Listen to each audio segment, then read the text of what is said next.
But I think employability is having knowledge of the subject matter, because different jobs have different requirements. And as a candidate, one needs to show that they know the subject that is required. The other thing that is important is character. Employers want certain characteristics in the employees that they take on. And you need to be honest. You need to be somebody who's willing to learn and adapt to different situations, because we live in a world that is constantly changing.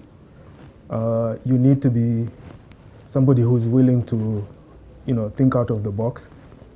Although in certain environments that's not allowed, but I think it's a useful ability to have, to be able to think outside of what is normally expected. And I think those are the critical qualities. And of course, your ability to express yourself eloquently and clearly about what you know and what you've done before. And I think those are the key things that go into employability.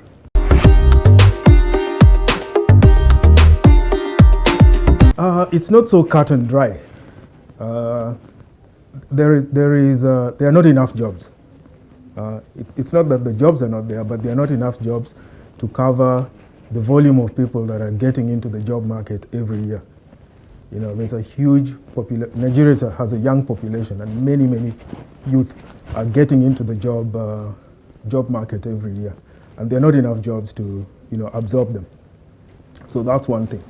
But that's not to say that there's no problem with the skill set. There are issues that need to be addressed. And I think one thing is the quality of people that are coming out of our education system, and also the type of courses that we're offering. Countries normally design courses that are relevant to their requirements, and different countries have different requirements. If you look at a country like China, for example, a few decades ago it was a third world country, just like we are. But today it's growing at an extremely fast pace, and the requirements that they have for the job market obviously are different from what they were decades ago, and they've adopted.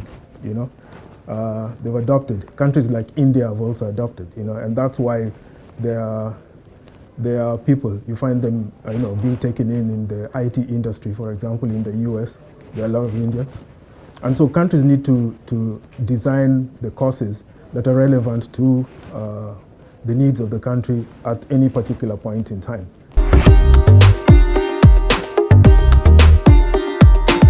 This is another issue that is not so cut and dry. We live in a global market, and every country has foreigners working within those countries. If you look at even the US, there are many foreigners working, even in the developed world.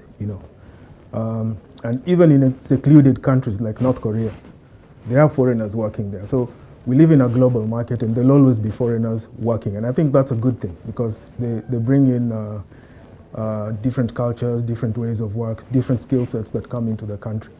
So employing foreigners in itself is not a bad thing.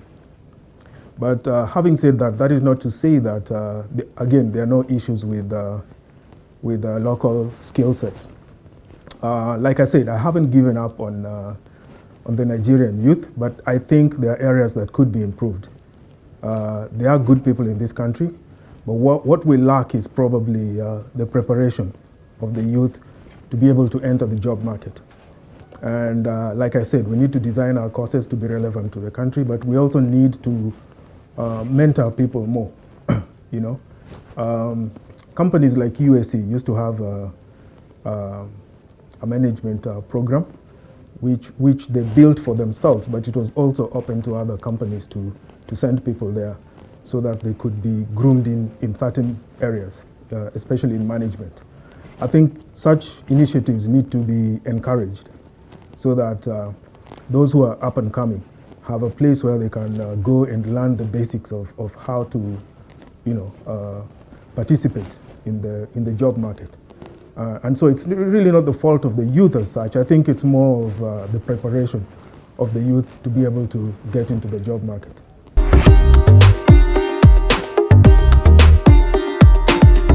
Well, like I said, I mean, every society has bad people and good people. And I don't think the Nigerian society is any different. So there are good people here, and there are also bad people.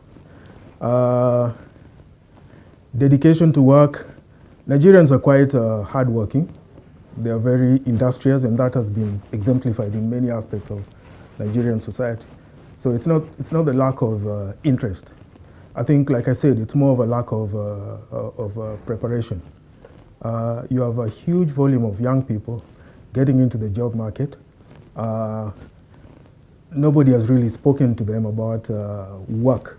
You know, this is what to expect when you get into work. This is what is expected of you. This is how you're supposed to behave. That preparation is not there. When I was young, we had career masters in schools who would talk to you about various courses, you know, depending on your subject combination. They would talk to you about various opportunities that are open to you. They would start to initiate you slowly into the job market, you know. So this is what you behave like when you're when you're employed. I think that is a bit lacking today. And so people come in not prepared and therefore end up falling. And also they enter the job, and within the job itself, they don't have proper mentorship, they don't have proper guidance.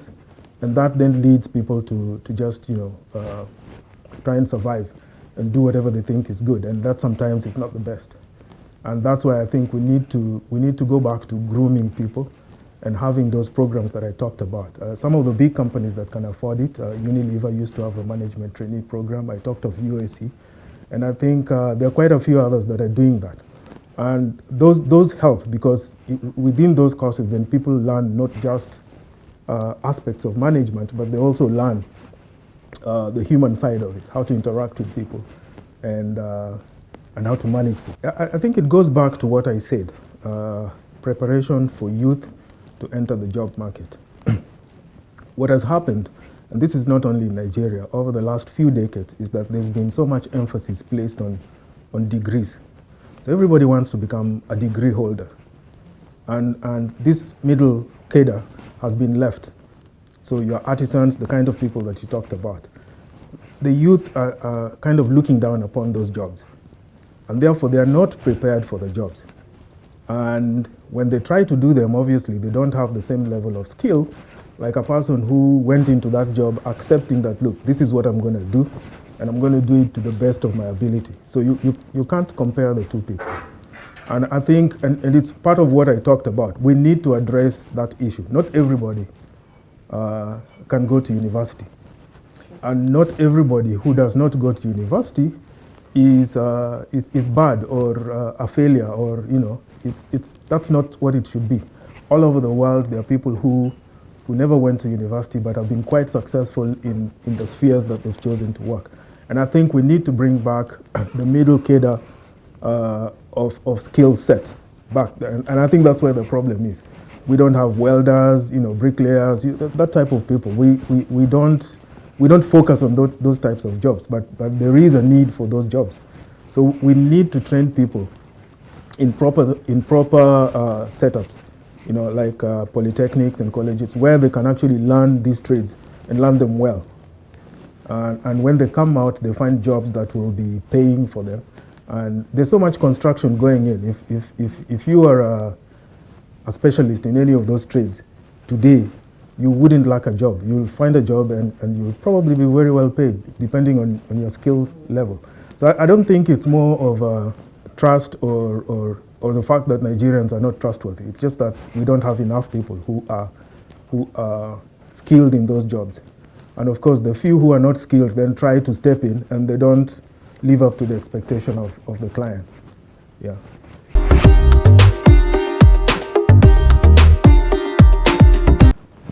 Well, the answer is yes and no. Yes, in that back then, there were fewer graduates. So if you came out of college, you know, the number of people that you were competing with for a job at that level were fewer. than today. Today we have so many people. The competition is cutthroat. So in that respect, yes, it was easier because there was less competition. But it was also harder because the communication was not as easy as it is today. If you're looking for a job 40 years ago, probably the only place you could go was a newspaper. You had to buy the newspaper and look at the ads at the back and then apply. And that was all you had access to. Today we have access to internet. You can apply for jobs that are not in your town, jobs that are outside the country.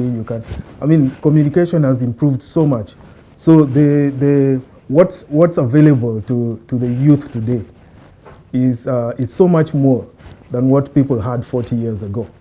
So there are advantages which were there 40 years ago, but there are also advantages which are there today. And I think the challenge for the youth coming into the market is to make yourself relevant, to go over and beyond just what you are taught in school. So for example, if you're doing any job today, computer literacy is a requirement, but it's not taught in school. No, to the best of my knowledge, there's no university that will sit and teach you Microsoft Word and Excel and all these things. So it's up to you to go and familiarize yourself with some of these things that are requirements and make yourself relevant. And the opportunity to do that today is far more easier than it was many years back. Today, even with your phone, you can teach yourself like it is now. Back when I was young, if you wanted to know about any subject, for the families, you had to either join a library, or for the families that could afford it, you had Encyclopedia Britannica, which was proudly displayed in many sitting rooms. And that's where you went really to flip through and check for knowledge. But it was, when you consider that with today's, it was very limited. Today you have everything available to you at your fingertips. So I would advise the youth that instead of spending a lot of money on WhatsApp, Facebook, and all that stuff, they should, put some effort in doing things that will make them relevant to the job market. And a lot of it is available to you on the net.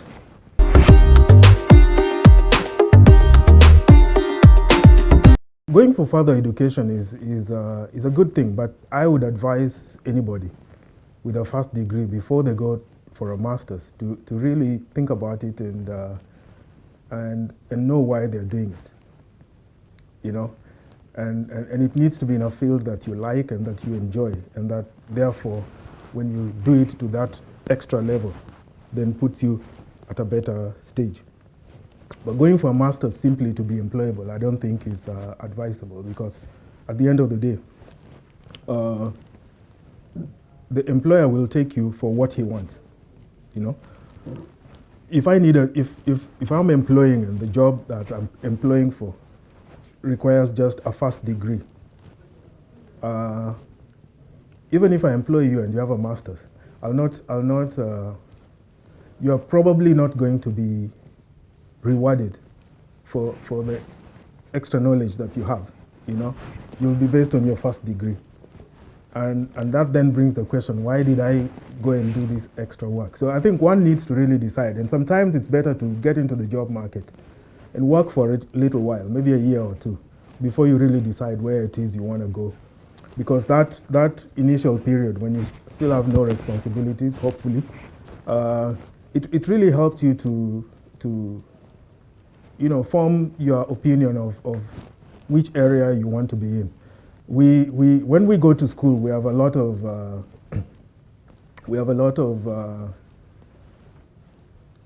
we build interest in our mind, and we say, look, when I finish, this is where I want to be. But sometimes when you finish and you get into that job, you find that maybe it's not what you are cut out for. And I know several people. I know people who did dentistry, for example, who are qualified dental doctors, but they are today practicing in another field altogether. You have engineers who are now doing accounting. So one really needs to, get in there and find out what is it that I feel comfortable doing. And that then forms which field you decide to go and do a master's in. I think you are better served when you do that, rather than if you just go do a master's for the sake of it. You really need to know why you're doing it.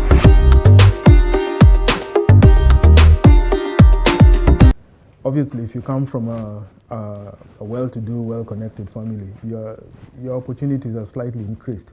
But at the end of the day, the thing that really matters is, are you the right person for that job? You may get it through connections, but if you're not the right person for the job, you're not going to keep it. You'll probably work there for a year or two, but ultimately, you'll fall by the wayside. So I don't think that should discourage people. People need to prepare themselves for the job market and just go out there confidently. Yes, you might have to work a little longer than other people, but that's not because you are not good. It's just because there are fewer opportunities and there are too many people scrambling for those few opportunities. So I think people, the youth should not be discouraged. They should go out there with confidence and be ready. One of the problems I've found as I've hired people over the past years is, unfortunately for us, we English is not our first language, but it is the language of the world today. And being an English-speaking country, it is important that you have a good command of the language and that you are able to express yourself.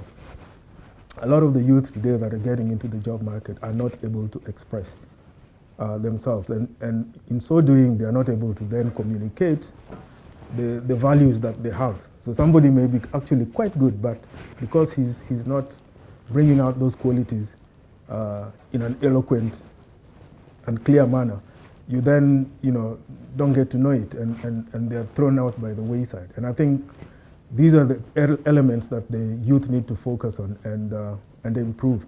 So you need to be eloquent, you need to express yourself, you need to have a good knowledge of the subject that you say you studied in university. So if you say you are an engineer, you need to be able to talk about it at depth and comfortably without struggling.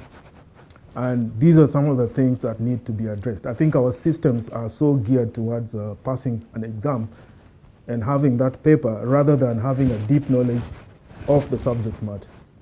And I think that's where the problem comes in. Yeah.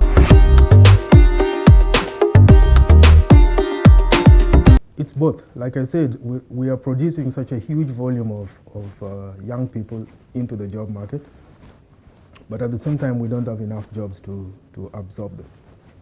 If you look at just last year, when the Naira was going down against the hard currencies, so many companies closed down last year. Companies that were hitherto employing people and providing employment, today they are not there. They've shut down and left the country. And that does have an impact. So the job market is tough. There's no doubt about that. So there are fewer jobs than there are people looking for jobs. And that's a problem. The skill set could be improved, but the problem that you have described in the question is not necessarily that a skill set problem. It's more of an opportunity problem.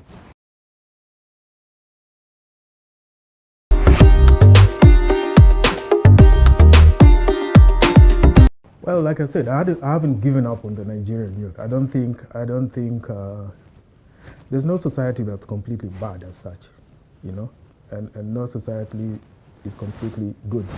There are good people in Nigeria. What we need to focus on is preparing our youth to be able to fit into the job market. Unfortunately for us, our system is so geared towards employment.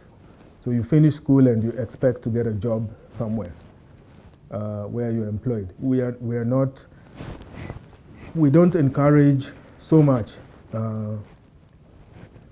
people with brilliant ideas to start up and build them.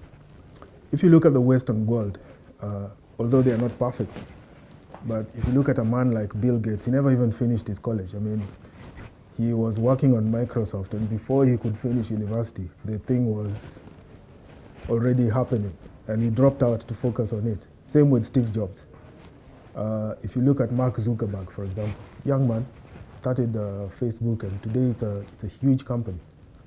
It's not easy for an African youth in the same position who has a good idea to explode it, like some of those guys have done. You know, the banks won't look at you. Most investors won't touch you. And so it gets very difficult, you know. And I think so one of the things we need to do